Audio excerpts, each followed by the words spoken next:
and we have two realities. I have two. First, I'm going to be 72 years young.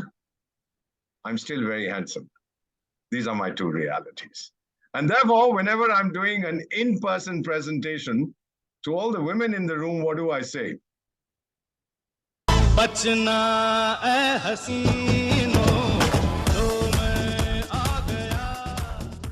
So you watch out, because this very good-looking ambassador of India has showed up over here.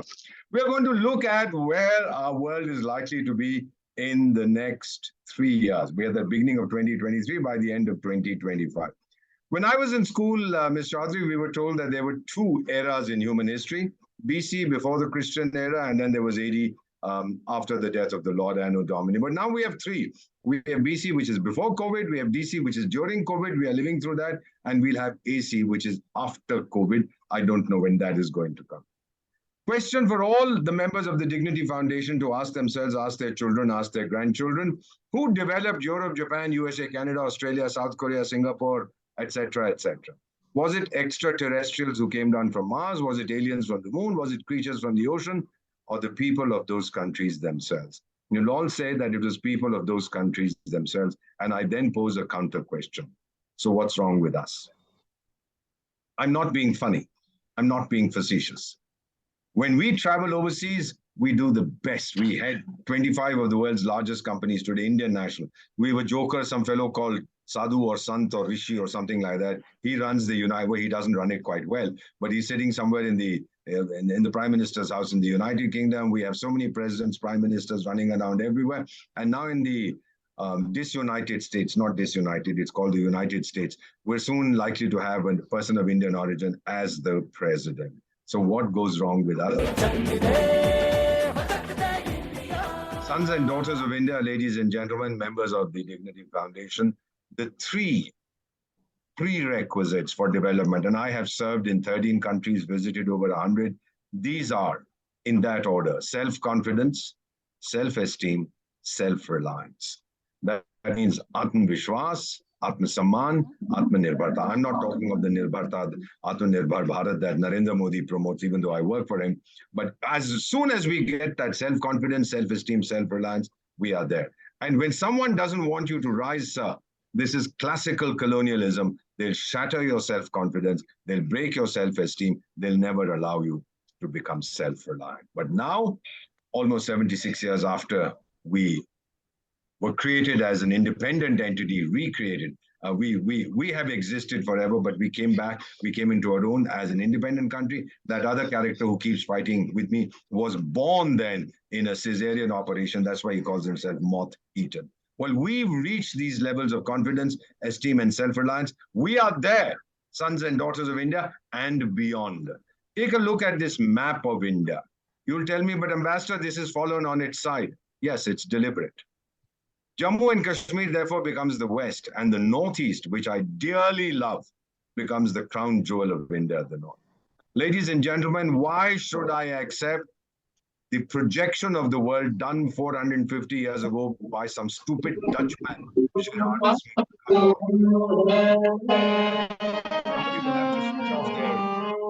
I can hear music on the thing. Someone will have to mute themselves. I can hear some sound coming in, ma'am. Thank you, Mr. No, still there. Ms. Chaudhary. Sir, I'm going to mute everybody, and I would request you to unmute yourself. That way it will become better for you. Thank you. Thank you. Thank you. Okay, now, Mr. Malhotra, Mr. Ramesh Malhotra, I can see you. Raise your hand. Can you hear me? Okay. Yes, sir, you are audible. All right. Now take a look at this map. So the question I was posing was, why are we fixated on a Western perspective on India? Sons and daughters of India, look at India from an Indian perspective. You see how the South becomes the East, Jammu and Kashmir becomes the West, Gujarat, etc. becomes the South, and then the Northeast becomes the North. This is what we are trying to do. Look at India from an Indian perspective. Nobody understands India better than the people of India. I have done Independence Day commentaries from the Red Fort 30 years in a row. I started when I was 20, when I was in college. At that time, I think Mrs. Indira Gandhi was speaking. I've heard all these characters speak from the Red Fort. We have to do this, we have to do that, we'll achieve this, we'll achieve that. And they all go back, have tea, and forget about everything. And then we have a tea seller who stands on the ramparts of the Red Fort last year, 2022, 15th of August. And he says, I'm giving you a target to be a developed country by 2047. Sons and daughters of India, that is our project. I will not be alive. For me, it's a vision. For my children, it's a mission. People who come to visit India, my friends, ambassadors from other countries, they say, it seems you guys have never built infrastructure before because you are on one of the craziest binges in human history. Roads, railways, airports, ports. We are building 1 kilometer of highway every 15 minutes. I've just come from a meeting with General V.K. Singh, our minister. He was telling us the way we are going. We order 470 commercial aircraft.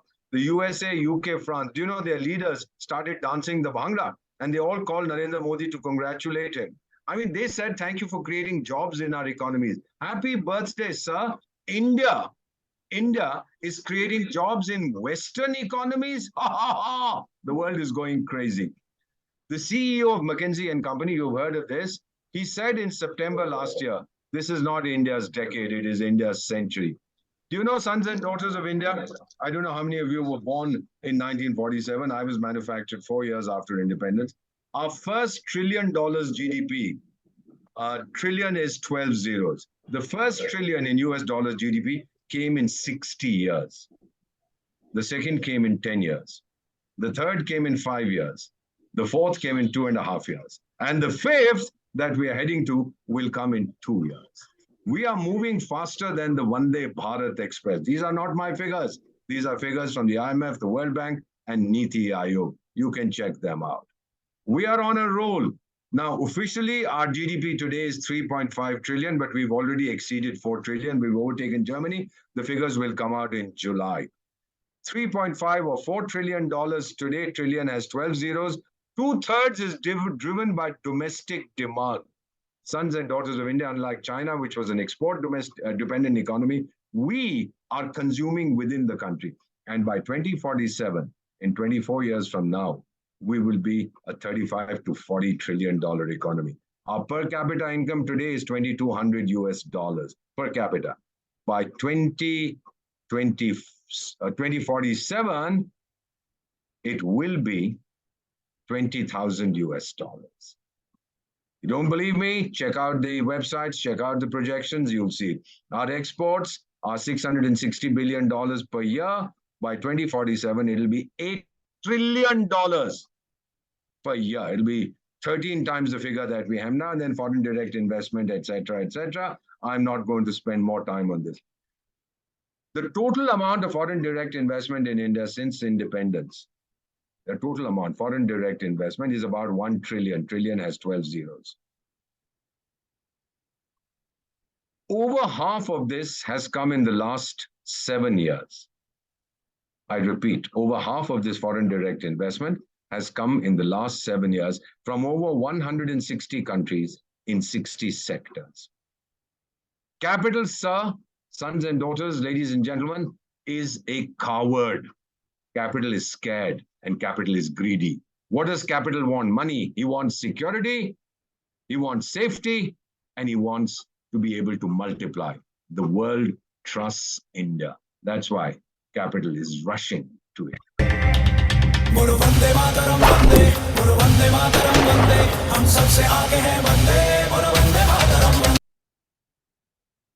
So when you buy medicine, and most of us go off to the pharmacy to get some medicine, the first thing we look at is date of manufacture, and then we look very carefully at the date of expiry. 1945, we created a global governance architecture. Its expiry date went out 32 years ago after the Soviet Union collapsed, but it's still continuing. My buddy, the German foreign minister, Hans-Dietrich Genscher, who died some years ago, may he go wherever he has to, he says the Western world, as virtually everyone alive today has known it, will perish before our eyes. So we are seeing it die. The old order is dying. The new one is struggling to be born. At each G20 meeting, Others ask for India's guidance. They say, India, tell us, how do we deal with this? All eyes are on our leadership as our planet. And forgive me, I'm going to use a very tough street level American expression. Our planet is up shit creek without a paddle, which means we are stuck in a mess, in a swamp. We have a boat, but we don't have a paddle. But we will find a way forward because India believes we are one world, one family, and we have one future. Do you know what's the number one ailment in the UK and Japan? It's loneliness, leading to depression. We are bubbling with self-confidence and new energy. The United Kingdom says they have 9 million lonely people in the country and they're training youngsters to be companions. I think Mr. Tata is starting something similar in India. 9 million lonely people, many of them rich widows. When they said they were training young people, I decided to send my photograph to them because they are rich widows. Well, they saw my photograph and they responded, yes, we are lonely, but we're not that lonely. That's meant to be funny. Deloitte and Goldman Sachs, you've heard of them. What do they tell us? That the millennials and Gen Z, our children, sir, our children, madam, born between 1985 and 2003, are the most optimistic and positive, and they will shape one of the world's most compelling stories. I'm not saying all this. This is Deloitte and Goldman Sachs. They don't work with us. 2021, when the virus hit us, we did not know what to do. We stumbled. We were unprepared. Sir, I used to spend 28 hours out of every 24 trying to get somebody remdesivir, trying to get somebody a hospital room, oxygen cylinder, what have you. The world mocked us. Today, many people come up to me and say, you should have done this, you should have done that. I was part of the core group. Well, happy birthday. Why didn't you tell us then? Was there a zip on your mouth? But we showed our resilience. Prime Minister was busy contesting elections in Bengal. He came back, assumed charge. We did not have a single maker of personal protective equipment when the virus hit us.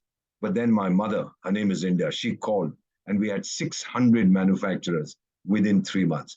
All of you have heard this expression, when the going gets tough, the tough get going. We modify that in India. When the going gets toughest, the Indians get going. Digital India, the way we are transforming the world. We have 115 unicorns. Unicorn is a company with a turnover of $1 billion, with capital valuation of $1 billion. Billion has 9 zeros. We are producing one unicorn every week. We are going mad. The way we are moving, we are racing ahead. There's burning dynamism, ambition in our workforce. Stanford economist, I studied there, Nobel laureate Michael Spence says, India is the outstanding performer now. You've all heard of a character called Chanakya, 2,400 years ago. He said, when the right action is not taken at the right time, then time itself will cause that action to fail. And you've heard of a character called Victor Hugo. When I was studying at the Sorbonne, we read all about him, the French ideologue, and he wrote 170 years ago, no power on earth can stop an idea whose time has come. रुत बदली है जैसे रुख बदला हो जैसे बढ़ती निराशा का कोहरा छटा हो जैसे भारत की अब नई पहचान. This book has been written by an American diplomat. Her name is Alisa Iris. She's quoted me in it. How India is making its place in the world.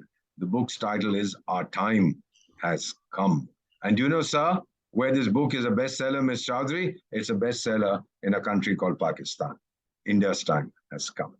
Chanakya also said there is no friendship without self-interest. Yani, swarth ke bina dosti nahi hoti. So what is our self-interest in that of the world? 5 areas. Sons and daughters of India, our brave new world wants what India has to offer. If anybody tells you there's a 6th area, don't believe him or her. First is healthcare, second, climate stability, third, recovery and economic development through free and open seas, debt relief, food, energy security, etc., management of new technologies, elimination of terrorism. These are the 5 areas. Health is our #1 priority. I don't want to frighten you, but as a member of the core group, I can tell you the Chinese virus was the biggest threat to the survival of the human race ever. And if we had not contained it, there would be no more human beings. But the people who found the solution was doctors and scientists from India. China sent its visiting card to 200 countries. It said virus. We also sent our visiting card to 200 countries. It said vaccine. Some nations use drones to carry drugs and so on. We use them to carry medicines to remote parts of the country to save lives. We have this thing called Ayushman Bharat. 500 million people are covered by it. I was in Rishikesh recently. They told me how from the All India Institute of Medical Sciences, they used a drone to carry within 28 minutes medicine to a fellow who was dying. It would have taken 18 hours by road. He survived. Even when we were struggling desperately, sons and daughters of India, we shared our limited vaccines with over 100 nations. The West hoarded them. Questions were asked. I was criticized in Parliament. Why are you sharing India's desperately needed vaccines with other countries? What did that? You remember a fellow called McDonald Trump? Not McDonald Trump. His name was, I think, Donald Trump. Sorry, I call him McDonald. President of the United States. He said USA will never forget India's kindness. Hate him, like him, love him, detest him. He was the constitutionally mandated president of the United States. We'll never forget India's kindness. Burj Khalifa in Dubai. I was there. And it was lit with India's national colors saying, stay strong, India. And everywhere I went, people shook my hand and said, we love you, India. Hundreds of our sons and daughters sacrificed themselves. Doctors, nurses, ambulance drivers, ward boys, they sacrificed themselves so that I could live, so that we could live. They were fighting the virus. Sir, 240 crore vaccinations in 24 months, first time in human history. First nasal vaccine in the world. We released it in September of 2022. We had a success rate in the trials of 82%. The Chinese also got something similar. Their success rate was 2% because they put garbage inside their vials. All that matters to them is money. And to protect the poorest people from the shock of the virus, we have been giving free food to 800 million people. The second big challenge is climate change, which can destroy human civilization. Climate-related disasters have tripled in the last 30 years. Europe faces the worst drought in 500 years. Half of Europe has no water. And they are telling these people, please bathe only once in 2 weeks. I don't go there because they stink. We have never damaged our planet. We worship trees and plants and animals and rivers and mountains. Miss Chaudhary, we call the Ganga Mother River, Mother Ganga. We call the earth Mother Earth, Dharti Ma. We worship mountains, animals. We worship the monkey in the form of Hanuman. How can we damage the environment? There is a chap called Elon Musk. He said publicly, India has the most eco-friendly civilization in human history. The third thing will be recovery and development through free and open seas. We will ensure this. The Chinese chap goes around saying, the Indian Ocean belongs to me. We said, how come? He said, well, my grandfather died in the Indian Ocean. It's mine. I said, Tiger, my grandfather died in Beijing. So China belongs to me. Don't you mess around in the Indian Ocean. The second most powerful navy in the world after the US is India. And we will smash you. We will pull your entrails out. Based on weaponry, technology, training, etc., not my figures, data from Global Firepower Index and Credit Suisse, most powerful military in the world, USA, they don't know how to fight. They run away from Afghanistan, spend a lot of money. Second used to be Russia. I don't know what will happen after Ukraine. The third is India, not China. And then terrorism, which diverts our attention. You've all heard of Islamic terrorism, Al-Qaeda, Boko Haram, Islamic State, all this nonsense. We talked about a comprehensive convention against international terrorism in 1996, still being discussed. Sons and daughters of India, I was in Srinagar not too long ago. Believe me, we have killed terrorism in the Northeast, where I go frequently, and Kashmir. People want to learn from us. How did we do it? And in our new world, hyper technology will drive everything. You call it artificial intelligence. I call it engineered intelligence, machine learning, etc., etc.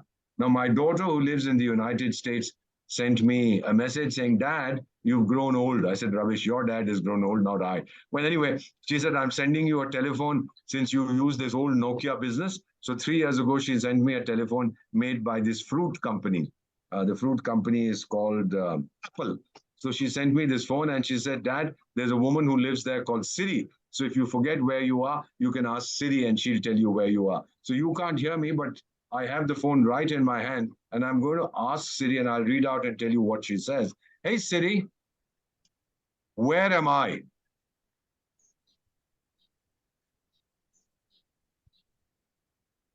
She says, you're in New Delhi, India. Very smart woman. I'm going to trap her now.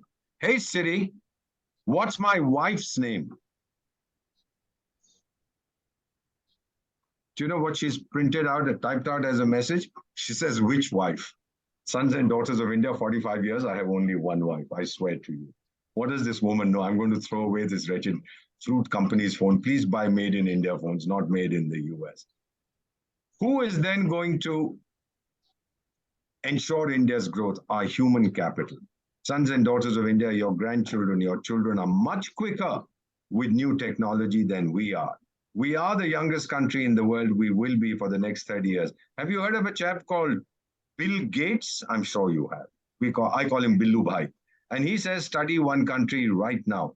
Things are really exploding there and innovation is phenomenal. He talks of India. Of course, I wanted to ask him when he said this. I said, Billu Bhai, I consider him from the Punjab. Billu Bhai, your name is Gates, but you make windows, you ask. What's the connection between the two?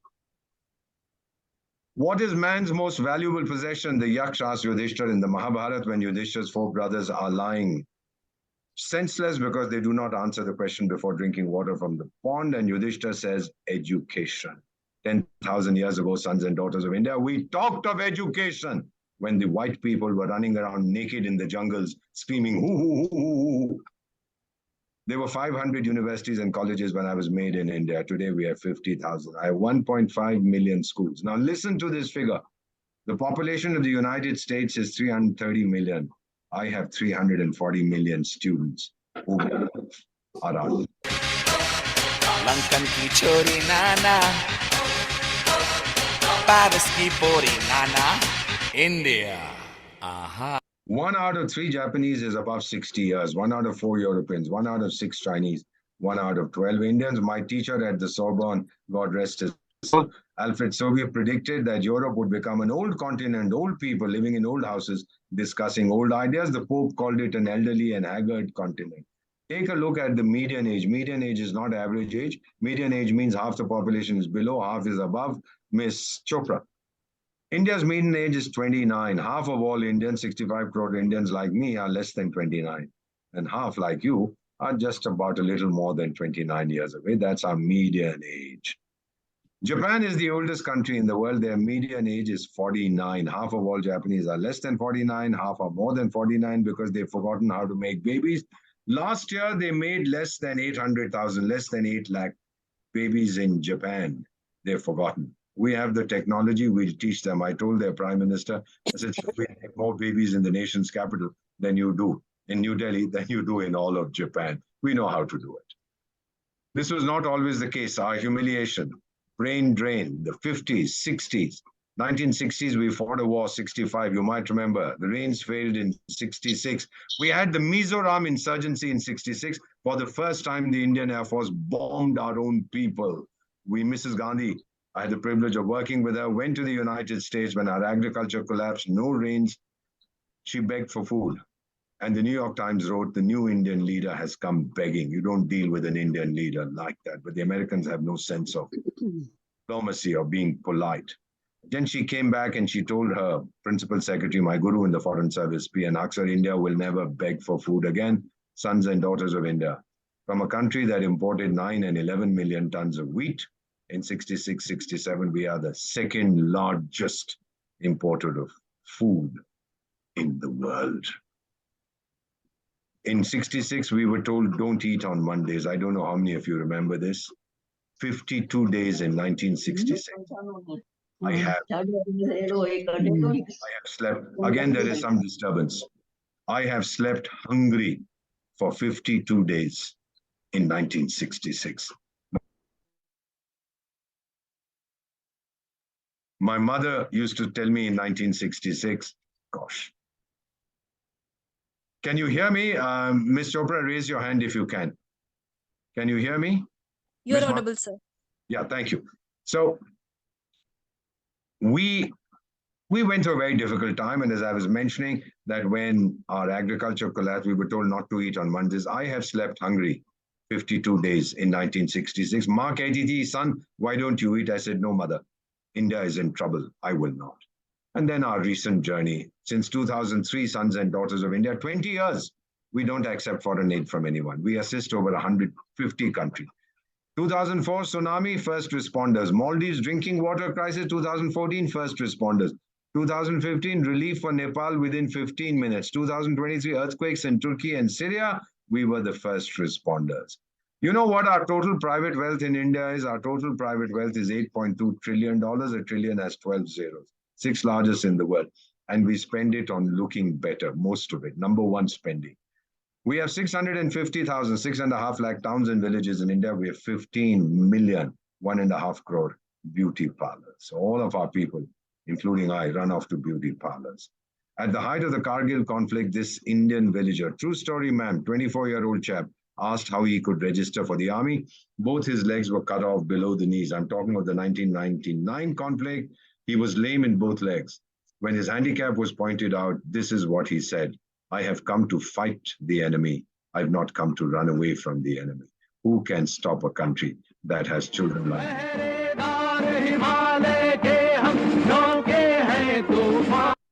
Earthquake in Sikkim, 2011. I don't know how many of you remember. The road from Siliguri to Gangtok, Gangtok is the capital of Sikkim, was broken in 300 places. This is one of the places where it was broken. You see the Tista River on the right. The then Prime Minister asked, I took this picture, I'd gone with the Doordarshan team to film rescue and rehabilitation. Then Prime Minister said, which country has the best mountain road technology in the world? Austria did. We asked them. They said 3 months to mobilize, 3 months to repair the road broken in 300 places.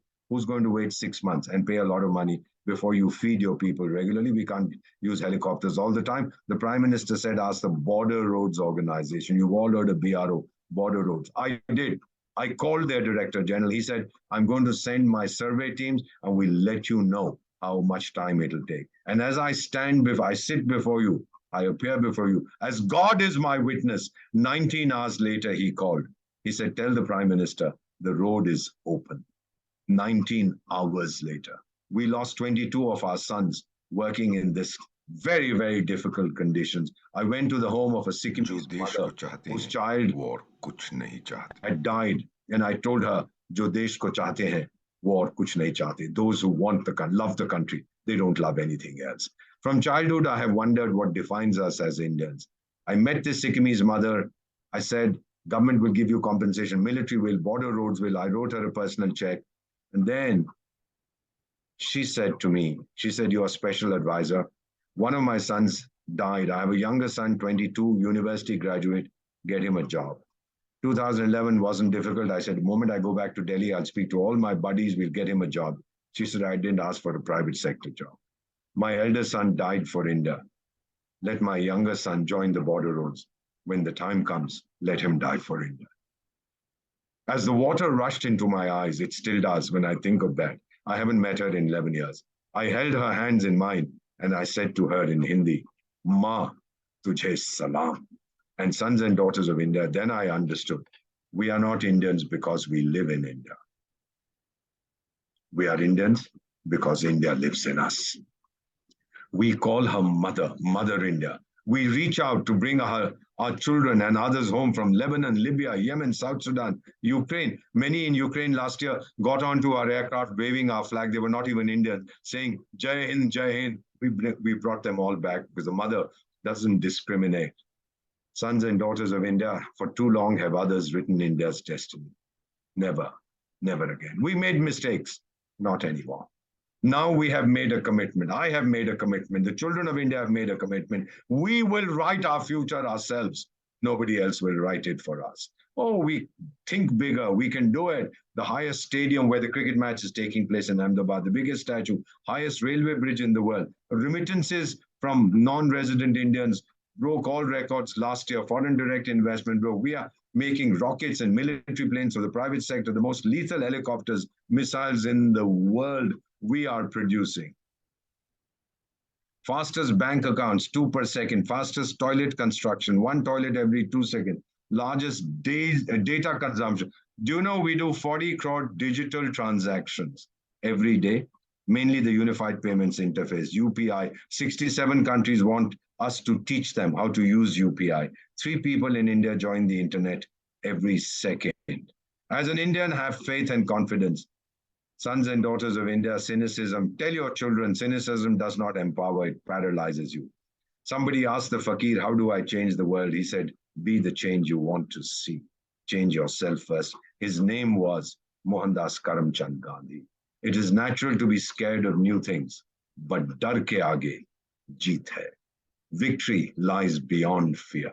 We are not gods, but we are Indians. That's the next best thing. In the brave new world, India will provide leadership in all areas of major concern to human beings. We are truly a Vishwaguru. We are incredible. We are 76 years. We are in puberty. We are chafing, churning, changing. How are we confident that India can play its destined role? Because India has dignified children like you.